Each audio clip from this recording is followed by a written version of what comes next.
Hai, Assalamualaikum warahmatullahi wabarakatuh. Selamat datang di podcast Ruang Bicara, tempat di mana kita bicara tentang hal-hal yang sering kita sembunyikan di balik tawanan kita. Hari ini aku mau mendalami topik yang mungkin pernah menyentuh hidup kita, tentang toksik dan bullying yang kadang terjadi bahkan di lingkungan kita yang katanya sehat. Di podcast kali ini, aku Hafizah Rahmadini ingin berbicara tentang bagaimana tekanan sosial, candaan yang melampaui batas, dan hubungannya manipulatif bisa mengikis kepercayaan diri kita. Tapi juga tentang bagaimana ia bangkit, mengenal dirinya lagi, dan belajar menumbuhkan empati. Dan kali ini aku akan podcast bersama teman aku yang bernama Suci Octavia. Kepada Suci Octavia bisa bergabung ke dalam diskusi kita kali ini. Mungkin Cici bisa perkenalkan diri dulu. Halo, Assalamualaikum warahmatullahi wabarakatuh.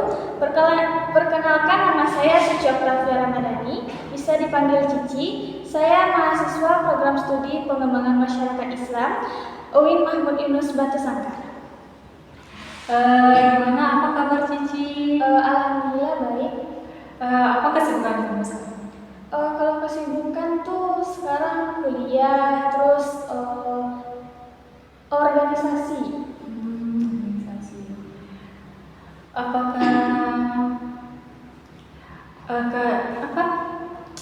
Apakah kamu nyaman mengikuti organisasi ini? Organisasi kamu ikuti? Alhamdulillah cukup nyaman. Alhamdulillah. Aku ingin sedikit bertanya sama Cici, kan topik kita kali ini kan tentang toxic dan bullying. Nah, jadi aku ingin bertanya, kan dari kata toxic itu sekarang sudah lumrah di lingkungan kita sehari-hari gitu. Jadi aku ingin bertanya, toxic itu apa menurut Cici? Secara sederhananya nih, toxic itu merupakan sesuatu yang bersifat meracuni atau yang berdampak negatif terhadap orang lain. Namun dalam konteks hubungan atau lingkungan sosialnya, toxic itu lebih mengarah kepada perilaku, sikap, terus situasi yang dapat merusak mental atau emosional seseorang, yang timbul karena rasa iri, dengki. Mungkin kalau menurut Hafizah, apakah perilaku toksik ini dapat berkembang menjadi tindakan bullying? Kalau menurut Fiza, tindakan toksik itu kan tadi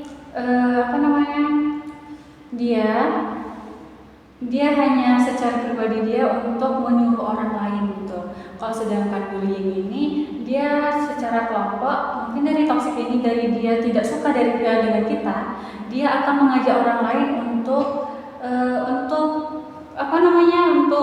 menyuruh orang lain dan menghina secara fisik maupun verbal. Nah, dari situ itu tuh bisa membuat orang lain itu suka bolos sekolah atau menarik diri dari lingkungannya dan membuat dia tuh kalau kata bahasa sekarang itu introvert gitu. Jadi dari secara emosionalnya dia mengalami kecemasan yang berlebihan, depresi dan suasana hatinya tuh sukanya kesepian gitu kan. Jadi kalau dari secara fisiknya ia suka tahu kalau pada saat saya sekolah dulu ada orang yang terkena bully itu sampai mengikis urat nadinya gitu, dan itu udah termasuk parah banget sih kalau menurut aku gitu. Jadi kalau bisa kita tuh jangan jangan sembarangan dalam membuli orang lain karena kita tidak tahu kekuatan mentalnya itu seberapa gitu. Jadi jadi aku ingin bertanya juga sama Cici, lalu seperti apa bullying itu dari sudut pandang toksik?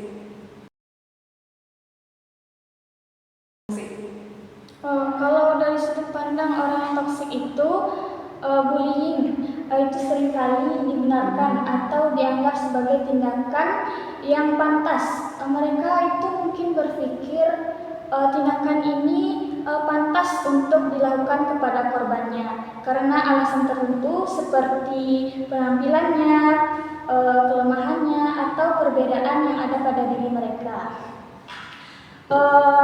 Orang yang toksik ini mungkin tidak menyadari bahwa itu berdampak negatif pada korban tersebut. Jadi dalam beberapa kasus toksik itu menekankan bahwa bullying itu adalah cara untuk mendapatkan kekuasaan dan meningkatkan status mereka. Jadi gini, kemudian apa yang menurut Afizah, apa yang dapat menjadi tanda bahwa seseorang itu terkena atau menjadi korban bullying tersebut? Kalau menurut Fiza, tanda dari bahwa seseorang itu terkena bullying, sama seperti yang saya katakan tadi, orang yang terdampak bullying itu dia akan menarik dirinya ke lapangan atau keluar dari karangan zona amannya dan tidak berani keluar dari zona amannya, yang membuat perubahan perilaku, emosi, fisik, dan mentalnya. Seseorang yang menjadi korban itu dia menghindari interaksi dengan orang lain sehingga tidak ingin pergi ke sekolah atau acara keluarga bersama teman atau acara keluarga atau keluar dengan teman-temannya gitu. Mereka yang mengalami ini juga dia mengalami perubahan rutinitas sehariannya, sering bolos sekolah atau pulang terlambat atau menghindari tempat-tempat tertentu. Secara emosionalnya, gejala ini memiliki gejala kecemasan dan depresi yang bisa kita lihat seperti dia takut rasa berlebihan dan dia tuh jadi sulit tidur, lalu sering mengalami mimpi buruk, bisa juga dengan perpanjangan perasaan yang sedih itu karena dia selalu dibully. Kalau korbannya ini dia bisa menurunkan motivasi mereka untuk melakukan kegiatan yang menurut dia sebenarnya mampu, tapi dia takut untuk keluar dari zona aman itu karena dia takut dibully lagi gitu. Jadi aku ingin bertanya, kalau dari dampak psikologis toksik itu seperti apa kalau menurut Cici?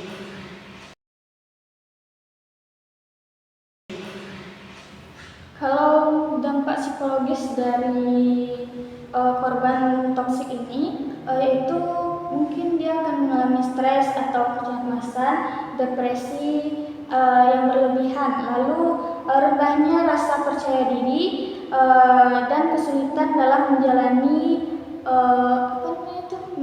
hubungan dengan orang lain. Kalau dari segi pelakunya, pelaku itu akan kesulitan untuk mengontrol emosi dan perilakunya, mungkin dapat merusak hubungan dengan orang lain, serta dia sadar bahwa perilakunya itu salah, tapi dia tidak bisa mengubahnya. Kemudian dia akan kesulitan untuk menjalani hubungan dengan masyarakat luas.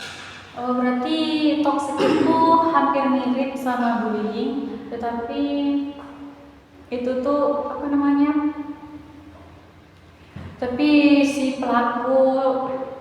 pelakunya ini harus dia harus tahu batasan untuk merendahkan orang lain atau menyuruh secara tidak adil gitu. Tuh aku ingin sedikit bertanya lagi, bagaimana sih cara menangani orang yang toksik itu?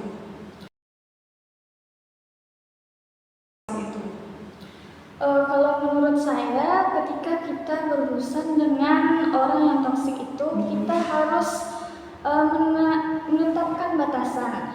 Kemudian kita harus membatasi interaksi dengan menjaga jarak fisik atau dengan mengurangi komunikasi dengan orang tersebut. Dan kita harus fokus kepada diri kita agar tidak terlalu terjerumus kepada hal-hal yang negatif. Pesan dan kesan Cici untuk orang pelaku yang melakukan yang toksik di lingkungan itu seperti apa sih pesan dan kesannya? Kadang yang paling menyakiti bukan hanya kata-kata orang lain, tapi juga diamnya orang-orang yang tahu bahwa mereka itu tidak peduli. Mungkin kita harus belajar bahwa lingkungan itu sebenarnya adalah ruang untuk tumbuh, bukan untuk tempat luka yang disamarkan dengan candaan dan status pertemanan. Apakah Cici pernah toksik pada orang lain? Mungkin tanpa disadari, mungkin pernah. Tanpa disadari. Apakah orang itu dia, kalau yang Cici rasakan, apakah orang itu sampai menghindar dari kamu agar dia tidak terkenal lagi dari kata-kata kamu toksik itu? Kayaknya enggak deh. Enggak. Mungkin cuma sedikit itu yang ingin bertanya sama Cici. Kalau dari segi bullying menurutku, bagaimana cara pesan dan kesan untuk orang yang terkena bullying? Kepada orang yang terkena bullying, segeralah menjauh dari perkarangan tersebut dan asahlah mental kamu agar kamu tidak mudah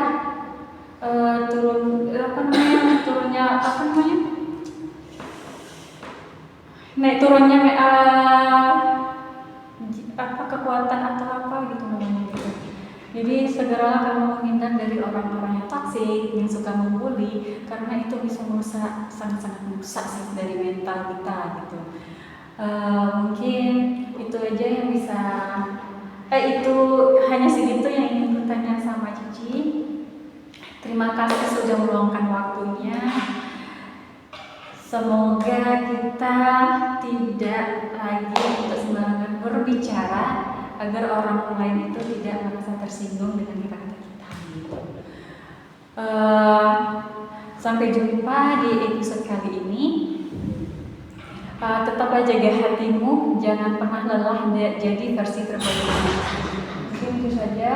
Terima kasih. Assalamualaikum warahmatullahi wabarakatuh.